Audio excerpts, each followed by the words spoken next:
ಏನ್ ಮಚ್ಚ ಫೋನೇ ಇಲ್ಲ. ನಿನ್ ಫೋನ್ ತೆಗ ನೈ ಮರಿ ಕೇಳಂಗಿಲ್ಲ. ಫ್ರಸ್ಟ್ರೇಷನ್ ಐತೈತ್ ನಂಗೆ. ಯಾಕೆ ಮಚ್ಚ ಏನಾಯ್ತು? ನಮ್ ಫ್ರೆಂಡ್ ಒಬ್ಬ ಗೋಳಿ ಮಗ ಬೆಳಗ್ಗೆ ಫೋನ್ ಮಾಡ್ಬಿಟ್ಟು ಮಚ್ಚ ಬೇಗ ಬಾ ಬಾಡಿಲಿ ಒಂಥರ ಆಗ್ತಿದೆ ಹಾಸ್ಪಿಟ್ಲ್ ಹೋಗ್ಬೇಕು ಅಂದ. ಸರಿ ಅಂತ ನಾನು ಹೋಗ್ಬಿಟ್ಟು ಹಾಸ್ಪಿಟ್ಲ್ ಕರ್ಕೊಂಡು ಹೋದೆ. ಅಲ್ಲಿ ನೋಡ್ರೆ ಆ ಗೋಳಿ ಮಗ ಡಾಕ್ಟರ್ ಹತ್ರ ಹೋಗ್ಬಿಟ್ಟು ಸರ್ ನಂಗೆ ದಿನಕ್ಕೆ 3 ಸತಿ ಮಾತ್ರ ಹೊಟ್ಟೆ ಇಸ್ತದೆ ಅಂತವನೆ.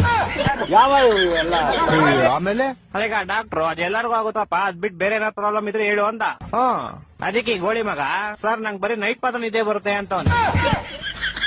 ಆ ಡಾಕ್ಟ್ರು ನನ್ ಮಗ ನೋಡ್ತಾವನೆ ಎಂತ ಗೋಳಿ ಮಗ ಕರ್ಕೊಂಡ್ ಬಂದಿದ್ಯಾ ಅಂತ. ಅಯ್ಯೋ ಮತ್ತೆ ಕರ್ಕೊಂಬಂದ್ಬಿಟ್ಟೆ ಶಿಶುನ್ ಹೆಂಗ ಆಚೆಗೆ.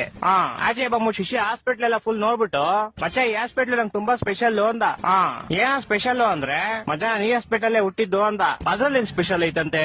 ನಾನು ಸೇಮ್ ಕ್ವಶನ್ ಕೇಳ್ದೆಪ್ಪ. ಮಚ್ಚ ನಾನ್ ಚಿಕ್ಕ ವಯಸ್ಸಲ್ಲಿ ಹುಟ್ಬಿಟ್ಟೆ ಅದೇ ಸ್ಪೆಷಲ್ ಅಂತ. ಒಂದೊಂದಲ್ಲ ಅದ್ ಬಿಡಪ್ಪ ಹೋಗ್ಲಿ. ಮಚ್ಚ ಹುಟ್ಟಿದ ತಕ್ಷಣ ನಂಗೊಂದ್ ಸೀಕ್ರೆಟ್ ಗೊತ್ತಾಯ್ತು ಅಂದ. ಏನ್ ಸೀಕ್ರೆಟ್ ಅಂದ್ರೆ